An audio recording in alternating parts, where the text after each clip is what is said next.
Jom kita nak sambung cerita kita malam ni. Malam yang ketiga kita nak sambung cerita menarik Zulhijjah kita. You boleh uh, bersama-sama malam ni. Kita tak lama, sekejap je sebab dah malam dah ni kan. Walaupun malam masih lagi muda. Kita tak adalah kan, nak sembang-sembang sekejap saja.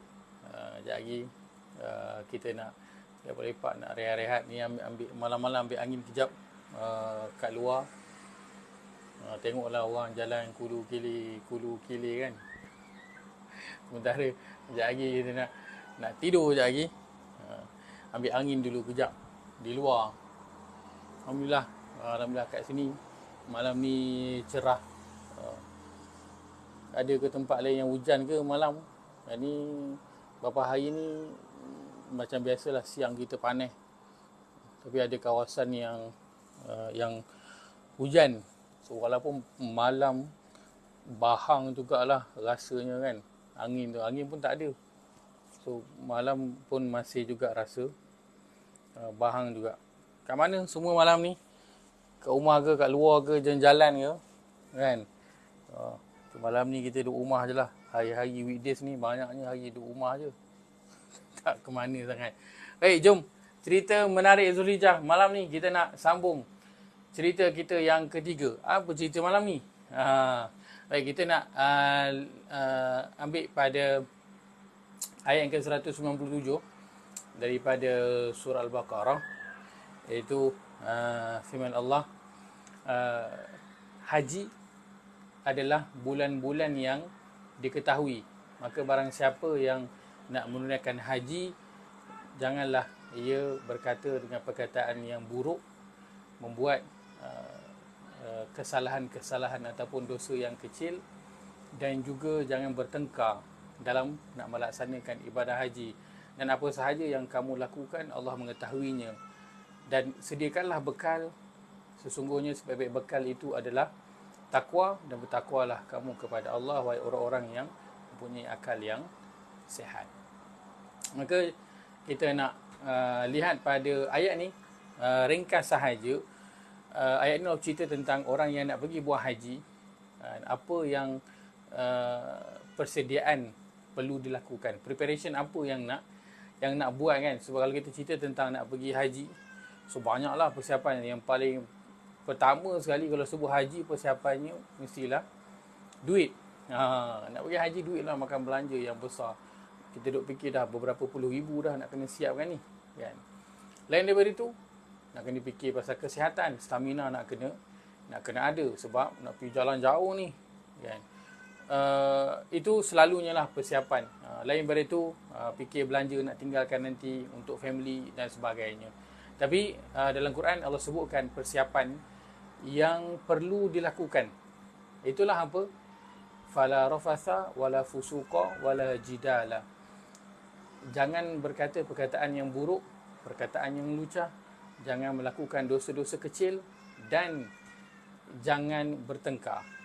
Maka ini persediaan yang perlu kita lakukan. Untuk orang yang pergi buat haji, perkara ini mereka tak boleh buat.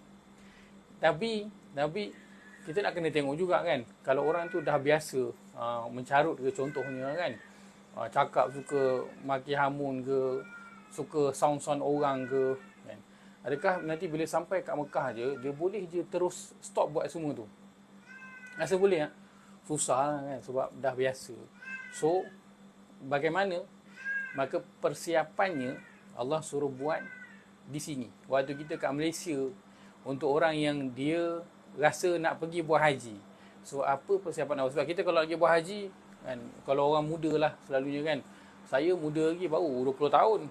Macam saya baru 24 tahun kan. So nak pergi buat haji rasa macam lama lagi buat haji. Nak kumpul duit pun tak ada lagi. So adakah kita tak perlu buat apa-apa persiapan? Maka persiapan yang perlu kita buat kepada bakal haji adalah apa? Adalah menjaga akhlak. Kerana ibadah haji yang utama yang Allah nak bentuk adalah peribadi seorang Muslim, agar menjadi seorang yang mempunyai akhlak yang tinggi, akhlak yang mulia.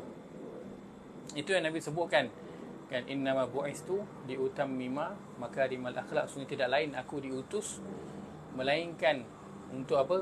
Menyempurnakan akhlak yang mulia. Tu. Ini motor. Okay. Layan motor jap. Sebab apa? Kat kawasan ni, jalan depan ni, jalan street, memang selalunya kalau malam-malam pukul 11 lebih, pukul 12 lebih tu memang start lah. Ni jadi apa? Untuk sprint test. Daripada hujung sana pergi sampai ke hujung sana. Dia punya sprint test malam-malam tu kan. Inilah kawasan ni. Nak sprint test. Okay. So persediaan untuk orang nak pergi buat haji apa dia? Akhlak. Kan kerana Nabi diutus untuk apa? Menyempurnakan akhlak yang baik, dan Allah puji Nabi mempunyai akhlak yang sangat agung. Maka ibadah haji, ia adalah ibadah yang paling besar sekali. Dalam ibadah haji ada solat, ada puasa, ada zakat. Maka semua rukun-rukun Islam kita terhimpun pada ibadah haji. Maka apa yang Allah inginkan, apa yang Allah nak lahirkan daripada ibadah haji ini, Allah nak lahirkan seorang Muslim yang berakhlak. Seorang Muslim yang dia menjaga percakapan dia. Seorang Muslim yang dia menjaga perbuatan dia. Maka sebagai persediaan kita, bakal-bakal haji yang umur kita masih lagi muda belia macam saya. Umur lagi baru 20-an je. So apa persediaan kita nak buat? Nak simpan duit, duit tak berapa nak ada. Duit yang ada pun habis. Tak ada nak masuk hari ni, esok habis lah kan. Tak ada nak buat apa, dah habis. So apa persediaan yang kita nak buat? Persediaan kita adalah kita nak mula menjaga percakapan dan juga perbuatan kita. Sebab nanti bila sampai kat sana, walaupun mungkin kita tak pergi, tapi kita boleh dapatlah gambaran tu kan. Di sana tempat yang sangat ramai orang, bersesak-sesak, dan kita akan berurusan dengan sangat ramai orang. So bila berurusan dengan ramai orang, berlainan negara pula. So kita tahulah kan perangainya tu nanti macam mana kan. So kat sana nanti perlu menjaga percakapan, perlu menjaga perbuatan. Kalau tak, kat sana nanti orang tolak kita, orang singgung kita. Pak Arab tu kat immigration tu kan, tiba-tiba dia saja je tak bagi kita masuk kan. Baru sampai kan, kita dengan pakai ihramnya, tak tidur malam lagi sampai pukul 3-4 pagi, tiba-tiba kat immigration dia saja tak bagi kita masuk kan. Ataupun kita beratur panjang, dia buka kaunter 2, itu pun duduk sembang sama dia kan. So kita dah lah penat berdiri kat situ kan, besar kecil je kita tengok Arab immigration ni kan. So mencabar masuk je ke dalam. Nanti kita nak pergi check in hotel, kita sampai di Masjidil Haram ataupun di Masjid Nabawi, kita akan bertemu dengan sangat ramai orang dengan 1001 perangai dan juga ragam.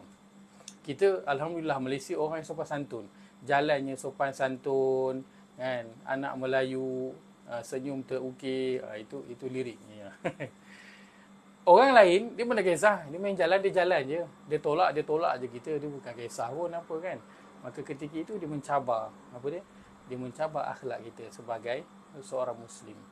Kadang kita boleh terkejut tengok orang yang, uish, dia ni kat Malaysia pakai kopiah berjanggut. Rupa-rupanya kat sana habis semua orang dimakinya, semua orang dimakan, di sound je kan. Polis Arab tu pun dia sound suka-suka dia je. Kenapa? Kerana kat sana adalah tempat akhlak kita diuji. Sana tempat untuk test. Di sini tempat untuk kita melakukan persiapan. Persiapan apa? Menjaga percakapan. Fala rafasa. Agar percakapan itu tak berkata dengan cakap perkataan yang buruk, cakap perkataan yang lucah. Kemudian wala fusuqa.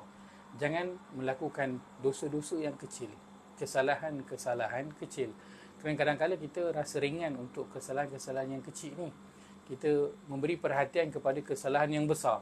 Kan? Contoh, minum arak tak boleh kan. Makan khinzir tak boleh kan. Tapi kesalahan-kesalahan kecil macam isap okok ke, isap vape ke, masuk simpang tak bagi signal ke kan, lawan arus ke, itu kesalahan-kesalahan yang pada kita kecil, yang kita rasa macam alah tak ada apa lah, takkan masuk simpang tak bagi signal pun salah kan. Yalah, sebab apa yang kita buat dia ada dua je, kalau tak dosa pahala, itu je. So kalau masuk simpang tak bagi signal, adakah kita rasa dapat pahala? Tak. So kalau tak dapat pahala, maknanya dia adalah dosa lah kan. Dan kita rasa perkara itu kecil. Kita telah lihat kesan dia yang baru-baru ni kan, tentang satu kes lawan arus. Naik motor lawan arus kan. Motor kalau lawan arus tu perkara yang biasa. Saya pun bawa motor juga dan memang duduk kampung, budak kampung. So kita bawa motor lawan arus ni benda biasa lah. Jalan-jalan kampung ni. Kadang-kadang kita nak pergi simpang depan tu je. Malas nak lintas jalan, masuk je lah kan. Lawan arus je. Nak U-turn kat depan tu malas nak pergi seberang. Lawan arus je. Senang. Benda biasa je. Akan tapi betapa lihat benda yang kita rasa kecil, benda yang kita rasa biasa, akhirnya apa? Lawan arus bawa motor, terlanggar dengan orang, akhirnya orang tu meninggal dunia. Benda yang kita pandang kecil tapi kesannya besar. Maka dosa-dosa kecil, kesalahan-kesalahan kecil. Kita jumpa orang, kita sound-sound orang, kita masam muka dengan orang, kita pandang orang sebelah mata, kan? So itu semua kesalahan-kesalahan kecil yang kita nak hindarkan sebagai persediaan kita untuk buat haji. So dia bukan kita nak jaga je kesalahan-kesalahan besar. Dosa-dosa besar ni, dia kesalahan kecil pun kita nak kena jaga. Bawa kereta, kita dengan kawan, kita dengan jiran, semua perkara yang kita nak mula jaga sebagai persediaan kita untuk nak menunaikan ibadah haji. Dan semua persiapan kita ni, Allah lihat. Allah yang suruh pada ayat yang sama, Allah sebut bawah tu, وَتَزَوَّدُوا, dan sediakanlah bekal. فَإِنَّ خَيْرَ الزَّادِ التَّقْوَى, yang sesungguhnya bekal yang terbaik adalah takwa. Maka kita membina akhlak dan peribadi yang baik, itulah dia sebaik-baik bekal untuk kita bawa menunaikan haji nanti.